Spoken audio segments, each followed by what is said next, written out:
Le projet de loi des finances 2017 de l'État tunisien propose une série de mesures. Celles-ci comprennent l'augmentation de certaines taxes, notamment une hausse de 25% des tarifs sur les vignettes automobiles, sur l'électricité.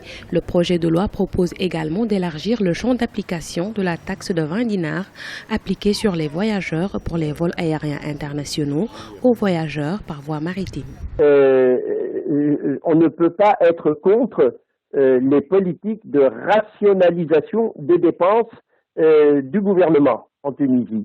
Parce que pendant 5 ans, on dépensait et puis on ne regardait pas d'où on allait dépenser. Résultat des courses, en 5 ans, le gouvernement, l'appareil exécutif de l'État, a dépensé ça et on se retrouvait dans un déficit budgétaire qui ne faisait qu'augmenter et que la Tunisie aujourd'hui ne peut plus continuer à financer. Donc ce n'est pas par un choix de rationalisation, comme je l'aurais espéré, que le gouvernement propose ces mesures-là. Il le fait parce qu'il n'a pas les moyens de continuer à aller dans la politique catastrophique de ses prédécesseurs qui consiste à s'endetter pour dépenser. Depuis 2011, l'économie de la Tunisie est au ralenti, une situation qui s'explique par l'instabilité sociopolitique qu'a connue le pays avec des séries d'attentats.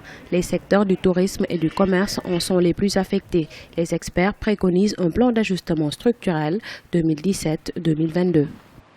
Tout projet de loi de finances doit s'inscrire dans une lignée, dans une perspective, dans ce que nous avons pendant des décennies et des décennies en Tunisie, appelé le plan. Nous ne voyons pas de lisibilité sur où va le pays, puisqu'il n'y a plus de plan.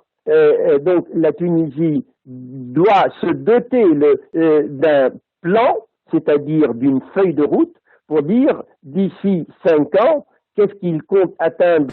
Le projet de loi des finances 2017 prévoit également la révision de l'article 67 relatif à la réduction des dettes douanières. Il prévoit aussi la simplification des mesures de conciliation en adoptant un calendrier de paiement sur tranches identiques sur une période maximale de 3 ans. La première tranche devra être payée avant le 31 décembre 2017.